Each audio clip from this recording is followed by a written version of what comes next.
Hi all, it's Mr. Sharp here. Welcome to this assembly. It's great news that we're going to be back in school on the 8th of March. This assembly is to talk you through some of the things that you need to be aware of, make sure you know. Now, I have sent a letter home, but this explains all the things that are on the letter, so please talk to your parents about the types of things that you need to know. So I'm going to get on with the assembly now. So, as I said, welcome back. Really looking forward to seeing you all, and it's going to be great for us to all be back together again. In terms of things that you need to know, so why are schools opening? Well, the first thing to say is that the rates of coronavirus are dropping within the community. That's great news because it means that less people are getting ill. We also know that less people are being admitted to hospital and therefore less people are dying. It's been very sad that a number of people have passed away during this time. We're also seeing the fight back, which is great scientific advancements, that lots of people have had their first vaccination, which is brilliant news, over 20 million people.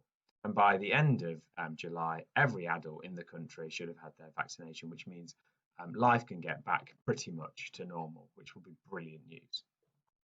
In terms of other restrictions at this time on March the 8th, does that mean everything's over if you're coming back to school? Well, actually, unfortunately, it doesn't. There'll still be no mixing with other households. There'll only be essential shops open, and people will still work from home if they can. But the government has set out a roadmap of when it hopes things will change. So the first change we'll see after March the 8th will be on the 29th, when we'll begin to start being able to mix with another household again. So gatherings of 6 or 2 households will be allowed. That'll be outdoors to begin with. And outdoor sports. So if you do play for a team or do other sports, you might get the call to go and play again. On the April the 12th at the earliest, we'll start seeing shops and hairdressers and gyms open. Then on May the 17th, hopefully the cinema, indoor exercise classes and other outdoor events will start. And then from June the 21st, it's hoped if all goes well and we see that continual drop and hospital admissions going down and not many deaths in a day, then hopefully all legal limits on gatherings are removed and we'll see that life returns pretty much to normal. So, will you have to come to school even though there's still restrictions? Well, absolutely yes. The government has said that now from the 8th of March, every child has to come to school. They use the word mandatory. That means everyone has to be in. The only time that you wouldn't need to come is if you had symptoms of coronavirus, you were tested positive, you lived with someone who tested positive, or someone who was a close contact has tested positive. Then you would need to self-isolate, as have people done in the past.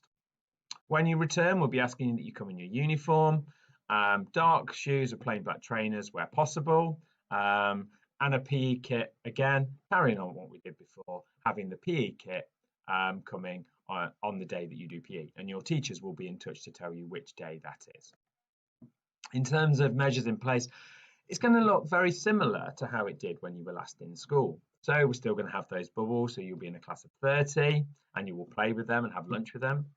Washing hands regularly, lots of cleaning around. You'll have those staggered starts, which I'll come on to in a bit in terms of when you come and when you finish. So your year group will finish at a different time to everyone else.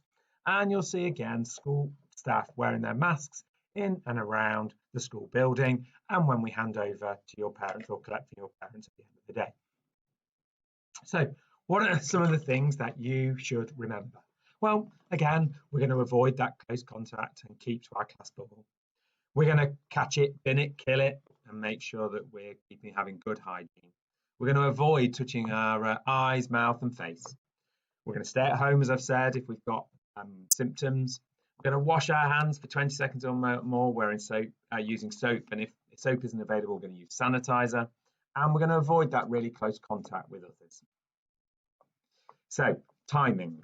So there has been a change, so you need to make sure that you know and your parents know when you're starting school and finishing school at the moment.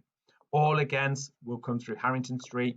Year 3 will now start at 8:50 and you'll finish at 2:55. So it's a bit of a later finish there and a slightly later start. So 8:50 to 2:55 for year 3. Year 4 will be a 9 o'clock start with a finish at 3:05. Year 5, 9:10 finishing at 3:15. And then year 6, start at 9:20 and finish at 3:25. What we'd say is please make sure that you arrive as close to your time as possible so that you're not hanging around or too late or too early waiting. So we also know that if you've got a brother or sister in your year group, you can be dropped off like you were before at the same time and collected at the same time as well. So that if you are coming, your parents don't have to wait, that you can come in and you can join the siblings line, and at the end of the day, you can all come out together. So what do we need to know? Well, one adult should drop you off. Make sure you come at that correct time. Go straight to your line and wait there. Parents then need to leave the site as quickly as possible. And at the end of the day, your parents will wait on the playground, maintaining distance from family groups. As soon as you're there, then you should leave. You will then leave via the exit gate. Now, there's a couple of things that we'd like to ask. First of all, we're asking all parents to wear a face covering or mask when they come onto school site. So we'd like to see that everyone was wearing a face covering. There'll also be a new one-way system in place. You're coming out and coming in a different gate and going out a different gate. So make sure that you follow the signs and listen to the adults that are there. So what should you bring to school? Well, again, we're trying to limit the amount of stuff that you have in school. So you need your coat and hat and scarf if it's cold. You'll need your book bag or a bag to carry your things in. You'll have your packed lunch if you bring one, a water bottle each and every day filled up that you'll take and bring back to school. We're also sending those school reading books and read homework, those jigsaw books. They must go in and out every day. There is nothing else that you actually need to bring to school. Everything else will be provided. So break times and lunch times are going to look exactly the same as they did when you were in before. So you'll play and eat in different zones. Have separate zones. You'll eat in separate zones for lunch. You'll wash your hands before you eat, and you'll be in different zones on different days, meaning you use the equipment in different zones. So if you're self-isolating, so we might find that some children, unfortunately, still, despite the dropping in numbers, that some children have to self-isolate. Well, if you are, we'll be providing remote learning. So you'll still have access to Shobi, and that stuff will still be uploaded onto that. It might be that we were able to get a teacher to give you a call or give you a live lesson. And if you are unable to access Shobi, we will have a look at how we can provide a device for you whilst you're at home, and any hard copies of any packs to support you with your learning. So we'll be in touch as soon as you have to self-isolate. So if you've had a device that you used at home that has been given to you by the school or loaned to you by the school, we'll be in touch next week for how you can bring this back. Once they're returned, however, if devices have been looked after well, we are going to begin to look at how we can think about using devices and using Shobi for homework. And that means we'll have a look at much more longer term loans.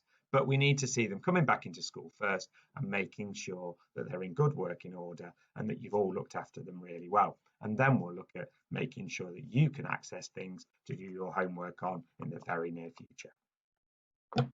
That hopefully is all the information that you need. As I said, I've sent out a letter already. That's got the information there. So make sure that you talk to your parents. Make sure that you remember which times you're coming and what time you're going to be collected at school. And the rest of that is, it's brilliant to have you back. So start getting into those good routines. Make sure you're going to bed on time. Make sure you're getting up and making sure that you'll be ready for school on Monday morning when we're all delighted to have you back. Have a great few days. Have a great weekend. And we look forward to welcoming you back on Monday, March the 8th.